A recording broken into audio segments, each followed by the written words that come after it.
আমি যখন ছোট ছিলাম না, তখন এতবার চুরি করেছি, অনেকবার মাখন চুরি করেছি। আমার পাড়া প্রতিবেশী যারা ছিলেন তারা সবাই আমাকে কি বলতেন জানেন? মাখন চোর।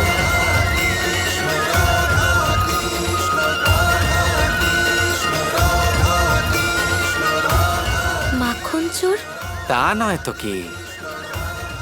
আর তার জন্য যত শাস্তি পেতে হয় আমি তা পেতে রাজি আছি। আসলে শাস্তি তো পেতেই হবে। মাখন খেতে খুবই ভালোবাসি। আসলে দেখুন, আমি মাখনের জন্য সব করতে পারি। তবে আপনি অতটাও খারাপ নন। তা যখন আপনি বলছেন রাধা দেবী, তখন এমনিতে এবার তো খেয়ে নিন।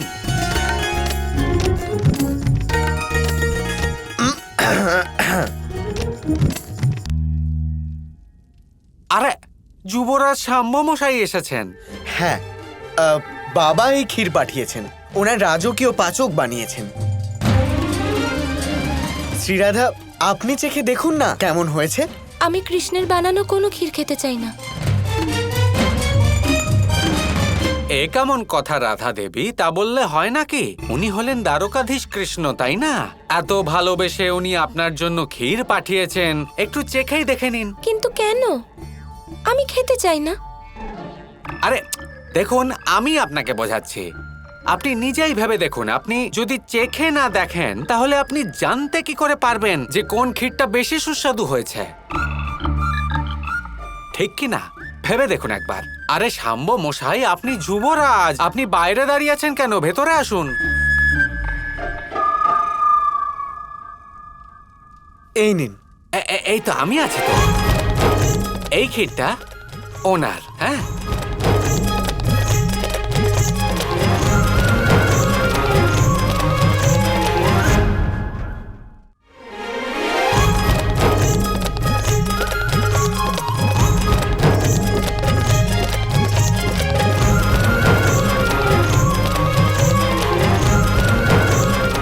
কি বাজে খেতে।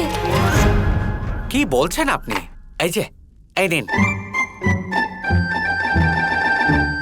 এবার আমার পালা।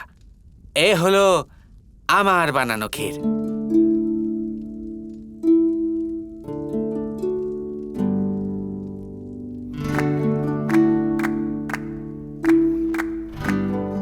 একে বলে ক্ষীর। ভালো হয়েছে না?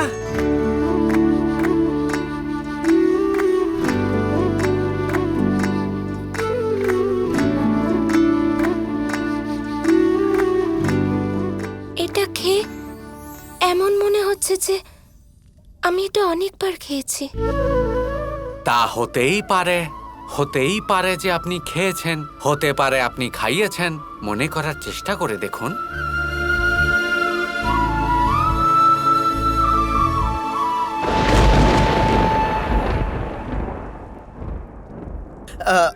তো তাহলে আমি বাবাকে গিয়ে এটা জানিয়ে দিই যে আপনার এই ক্ষীর একটুও পছন্দ হয়নি। হ্যাঁ, বলে দাও। আর এটাও বলে দিও আবার বানানোর কোনো প্রয়োজন নেই। আচ্ছা। আপনি যান মশাই, যান।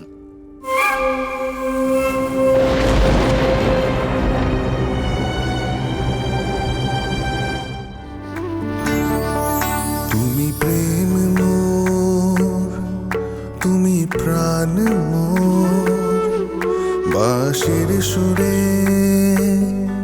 সঙ্গীত মোর। আমার জীবনের সব থেকে সুস্বাদু ক্ষীর এটা। কি বলছেন আপনি? প্রাণ মোর, তুমি সাধনা রাধে আমার আরাধনা।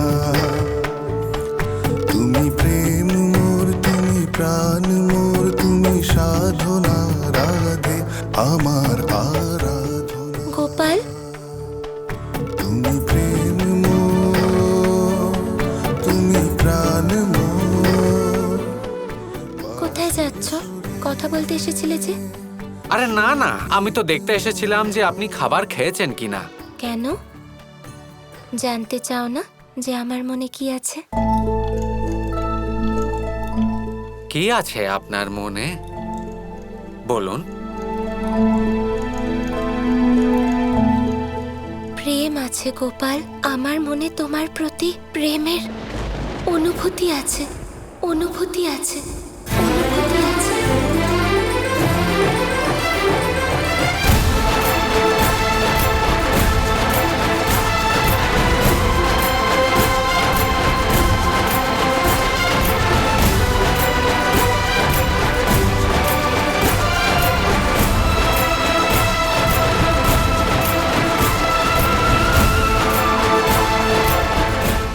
এটা ঠিক আমি বুঝলাম না, কি শুনলাম জানি না। কি বললেন আপনি? আবার একবার বলুন তো। আমার মনে তোমার প্রতি প্রেম আছে। আরে রাধা দেবী, এসব কথা বলবেন না। এসব কি বলছেন আপনি? দেখুন, আসলে আমি আপনার জন্য ক্ষীর বানিয়ে এনেছি, কারণ আমি জানি যে আপনি আমার কারণে খাবার খাননি। শুধু এই কারণে আপনি আমাকে কিভাবে ভালোবাসতে পারেন? এই আবার হয় নাকি? আর তাছাড়া আমি খুবই ব্যস্ত আমার জীবনে। এই প্রেম টেমের জন্য আমার জীবনে সময় নেই। কিন্তু সময় দেখে কি প্রেম হয় নাকি? প্রেম তো মন থেকে হয়। আর যে কাজই করো না কেন, প্রেমের বোধ তো অন্তরে থাকে। বাবা, কি ভালো কথা বলেন আপনি রাধা দেবী। এত বড় বড় কথা, এত ভালো ভালো কথা, এটা বোঝার জন্য আমার কাছে সময় নেই। কি করতে পারি? আমি খুবই ব্যস্ত। আসলে কি বলুন তো, আমার না খুব ঘুম পাচ্ছে। আমি আসি, কাল ভোরে আমার অনেক কাজও আছে। ঠিক আছে? আর ক্ষীর কেমন লাগলো আপনার? ভালো লেগেছে তাই না?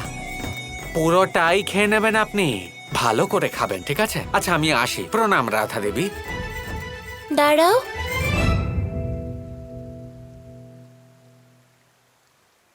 প্রেম এতটাও জটিল নয়।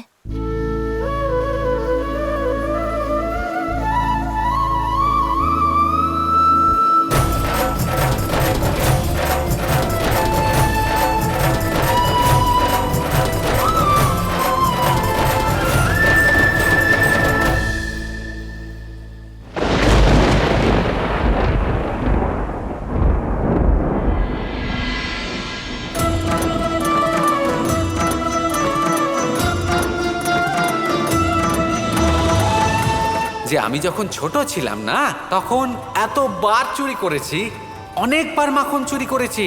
আমার পাড়া প্রতিবেশী যারা ছিলেন তারা সবাই আমাকে কি বলতেন জানেন? মাখন চোর।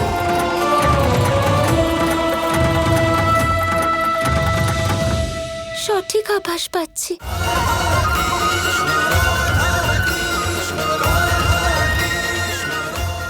আমার জন্য অনেকবার কেউ ক্ষীর বানিয়েছে, কেউ মাখনও চুরি করেছে। সে কি তাহলে গোপাল?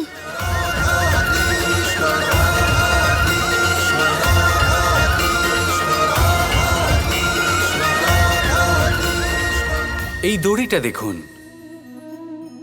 ছোট ছোট রেশম দ্বারা তৈরি। এটা সরু সুতো দ্বারা তৈরি হয়েছে এটা। আরে অত্যন্ত কোমলও বটে। আর আপনি চাইলে এটা সোজাও করে দিতে পারেন, আর চাইলে এটা বেঁকিয়েও দিতে পারেন। আর যদি চান তাহলে এটা গোল গোল করে বেঁধে কোথাও রেখেও দিতে পারেন। এবার এই কোমল দড়ি যদি কোনো নিষ্ঠুর কঠিন পাথরে বারংবার জড়িয়ে দেওয়া হয়, তাহলেও তাকেও কাটতে পারে, নিজের ছাপ ছেড়ে যেতে পারে, সেটার আকারও বদলে ফেলতে পারে। এবার এর কারণ কি?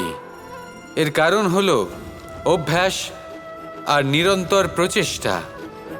যদি আপনিও চেষ্টা করেন আর নিরন্তর কর্ম করে যান, তাহলে আপনার প্রারব্ধ পাথরের মতো কঠিনই হোক না কেন, তাতে ভাঙন ধরিয়েও আপনি নিজের লক্ষ্যে অবশ্যই পৌঁছতে পারবেন।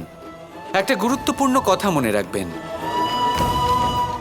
সুকর্মের অভ্যাস আর নিরন্তর প্রয়াস, এই হলো সাফল্যের মন্ত্র। তাহলে জীবনে এই মন্ত্র আনুন আর আমার সাথে ভালোবেসে বলুন, রাধা রাধা।